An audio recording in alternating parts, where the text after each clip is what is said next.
تمہارے لیے اس چیز کو پسند نہیں کرتا کہ تم گالیاں دینے لگو. علی کا شیعہ کون ہے؟ دیکھیں، ایک طرف معاویہ اور مغیرہ ہیں، مولا علی پہ مرنے کے بعد بھی لعنت کروا رہے ہیں، اور یہاں پر زندگی میں بھی نہیں کرنے دے رہے، حالانکہ جنگ کے لیے صفین پہ پہنچے ہوئے ہیں. ورنہ تو خوش ہوتے، ٹھیک ہے اور گالاں کڈو بھائی، مورال بلند کرو.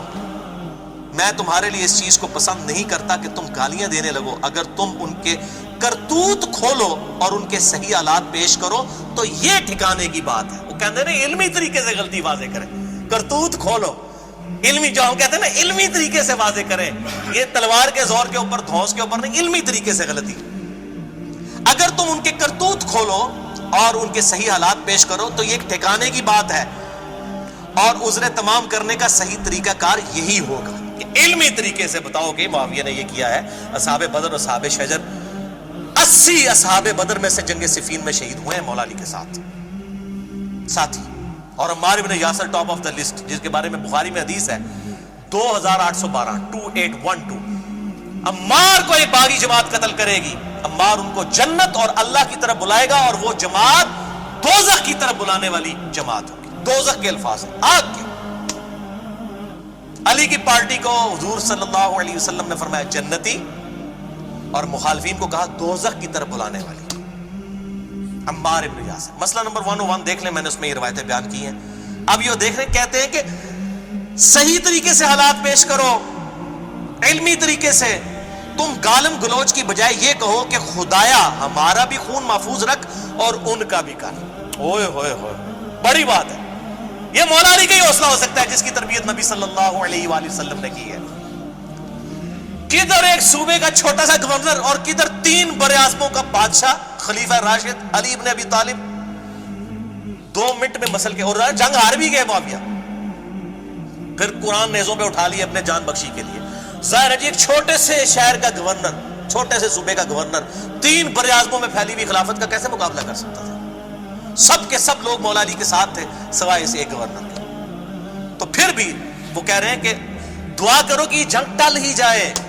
میں نہیں چاہتا. دوسری طرف بھی میرے بھائی ہیں، جنگ جمل میں عثمان بن طلحہ کی لاش آئی سامنے، نہج البلاغہ پڑھ لیں، مصنف ابن ابی شیبہ پڑھ کے دیکھ لیں، مولا علی خود گریہ کر رہے ہیں اس کے اوپر، حالانکہ مخالفت میں لڑنے کے لیے آیا عثمان بن طلحہ کا بیٹا، اور جب لاش دیکھی تو رونا شروع کر دیا.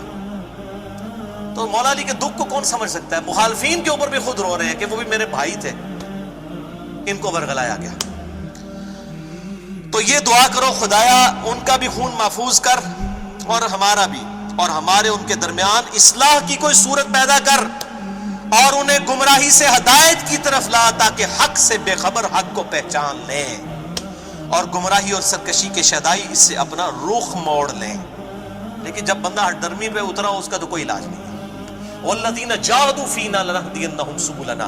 جو لوگ ہماری راہ میں کوشش کریں گے ان کے لیے راہیں کھلیں گی. اب یہ آپ دیکھ لیں مولا علی کا یہ ایٹیچیوڈ ہے اور لعنت سے روک دیا. ہاں یہ ضرور ہے کہ قنوت نازلہ پڑھی ہے، المصنف ابن ابی شیبہ میں صحیح سند کے ساتھ ہے، میں نے 5 ریسرچ پیپر میں انٹرنیشنل نمبر کے مطابق 7050 کہ مولا علی نے قنوت نازلہ پڑھی. اللہم علیکہ بمعاویہ و اشیاہی، اللہم علیکہ بعمر ابن عاص و اشیاہی. اے اللہ معاویہ اور اس کے شیعہ کو برباد کر، اور عمر ابن عاص اور اس کے شیعہ کو برباد کر، ابا سلمی اور اس کے شیعہ کو برباد کر، قیس اور اس کے شیعہ کو برباد کر. یہ سنت ہے قنوت نازلہ پڑھی، لعنت نہیں فرمائی بلکہ بربادی کی دعا کی اس وقت ایز اے لاسٹ ریزارٹ جب وہ لوگ ٹلے نہیں ہیں، اور جنگ مولا علی پہ مسلط کی. اور اسی طریقے سے المصنف ابن ابی شیبہ میں وہ کتاب الجمل چیپٹر جو جس میں جنگ جمل، نہروان اور صفین والے 3 باب ہیں، اس میں انٹرنیشنل نمبر کے مطابق 37880 روایت ہے کہ مولا علی علیہ السلام نے کہا کہ میں اللہ سے امید کرتا ہوں. جب جنگ صفین کے مقتولین کے بارے میں پوچھا گیا کہ میرے ساتھی تو ان کو تو نبی نے گارنٹی دی تھی کہ جنتی پارٹی ہے، میں اللہ سے امید کرتا ہوں جن کو معاویہ نے ورگلایا یہ بھی جنت میں جائیں گے. اور یہ آدھی روایت ہمارے وہ سنی لکھتے ہیں، اگلے الفاظ نہیں لکھتے. پھر معاویہ اور میرے درمیان فیصلہ اللہ کی عدالت میں طے پائے گا. معاویہ کو معاف نہیں کیا، لیڈر کو نہیں معاف کیا. ان کا بیچارے وہ بولے تھے قطر عثمان کا ایک پورا ایک ڈھونگ رچایا گیا. بالکل میں تو اب یہ وثوق کے ساتھ کہا، پہلے تو میں یہ الفاظ نہیں تھا استعمال کرتا، میں چونکہ علم کے میدان کا شاہ سوار ہوں، میں نے الحمدللہ یہ ساری چیزیں یہ ڈھونگ ثابت کی ہیں. اور میں نے بخاری سے 4108 نمبر حدیث 4108 پیش کی ہے کہ حضرت معاویہ نے کنایا کر کے عبداللہ بن عمر کو کہا میں تیرے باپ سے زیادہ خلافت کا حقدار ہوں، حضرت عمر کی توہین کی. اور وہاں پہ حضرت عبداللہ بن عمر نے جواب نہیں دیا، لیکن بعد میں کہا میں نے ارادہ کیا میں اس کو اسی وقت کہوں کہ تجھ سے زیادہ خلافت کا حقدار وہ ہے جس نے تجھے اور تیرے باپ کو مار مار کے اسلام میں داخل کیا تھا، قتال کیا تھا، یعنی مولا علی. لیکن میں فتنے کے ڈر سے خاموش ہو گیا اور پھر مجھے آخرت کی نعمتیں یاد آ گئی. اور راوی کہتے ہیں کہ شکر ہے اس نے اپنی جان بھی بچا لی ابن عمر نے یہ بات کر کے، اور اپنی عزت بھی بچا لی. 4108 کڑوی گولی بخاری میں.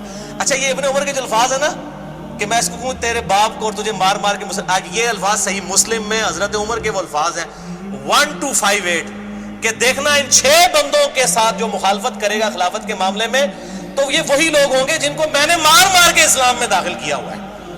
دیکھا وہی الفاظ ہے جو ابن عمر نے کہے. دیکھا کیسی کڑیاں ملی ہیں، ٹھیک ہے نا. اور دیکھو انہوں نے پھر بعد میں توہین بھی حضرت عمر کی. اے عبداللہ بن زبان نے مت مار چڑی سی، مت تہاڈی کسی اور نے ماری ہے، تہاڈی چندیاں نے تہاڈی مت ماری ہے. سر بخاری مسلم نے حق گل دس دیتی ہے بھائی، حیا کرو. بخاری مسلم کے منکر نہ بنو، منکرین حدیث نہ بنو، صحیح اہل الحدیث اہل السنہ بنو. الحمدللہ. تو یہ میں نے 2 روایتیں بتا دی. تو اس حوالے سے میں یہی کہتا ہوں کہ علی کا شیعہ وہ ہے جو صحابہ کرام پہ لعنت نہ کرے، اور معاویہ کا شیعہ وہ ہے جو انہی کی جاری کردہ اس بدعت کے اوپر چلے. باقی جنگ جمل نہروان صفین کے حوالے سے جسے شوق ہو تو میرا ریسرچ پیپر نمبر 5B اور مسئلہ نمبر 101 ہے اہل سنت پاک.com پہ. خلافت و ملوکیت صحیح مسئلہ خروج اور فکر حسین حق پرستی کی علامت ہے. میں معاویہ بن ابی سفیان، مغیرہ ابن شعبہ، عمر ابن عاص، بسر بن ارطاح رضی اللہ عنہم اجمعین کو اس حوالے سے صرف عزت کرتا ہوں کہ وہ اصحاب ہیں. باقی جو ان کے اعمال ہیں وہ اللہ کو خود جواب دہ ہے. میں لعنت کا قائل نہیں ہوں، لیکن ڈنکے کی چوٹ پہ بخاری و مسلم کی حدیث کی روشنی میں ان کی غلطیاں بیان کرتا ہوں. جو غلطیاں الحمدللہ میں نے نہیں ہے، نبی صلی اللہ علیہ وسلم نے پہلی پریڈکشن کی تھی کہ انہوں نے امت کا کم پانا ہے. یہ میں نے نہیں بیان کی ہے، نبی صلی اللہ علیہ وسلم. اور میں عمار کو باغی جماعت قتل کرے گی، وہ اللہ کی طرف بلائے گا، وہ دوزخ کی طرف بلائے گی. صحیح بخاری 2818 یہ نبی صلی اللہ علیہ وسلم کو کوئی ٹیچ کرنا چاہتا ہے؟ Are you want to teach your profit کہ تم نے کیوں یہ نعوذ باللہ من ذالک گستاخی کی ہے اصحاب کی، یہ بات کہہ کے کہ باغی جماعت دوزخ کی طرف بلانے والی. اپنے ایمان کی فکر کریں، اس پارٹی کو بچانے کی خاطر کہ اپنا ایمان ہی نہ گوا بیٹھنا، نبی کے ساتھ دشمنی نہ لو اور نبی کے ساتھ ٹکر نہ لو، اللہ کا عذاب آ جائے گا والعیاذ باللہ تعالی. اور دوسرا لیکچر ہے مسئلہ نمبر 102 فضائل حسین اور یزید کے برے کرتوتوں کے جھوٹے دفاع کے علمی جوابات. یہ 2 لیکچر ہیں اور میرا ریسرچ پیپر نمبر 5B ہے. انشاءاللہ باقی گفتگو ہم اگلے لیکچر میں کریں گے اہل سنت کے حوالوں کے اعتبار سے. اور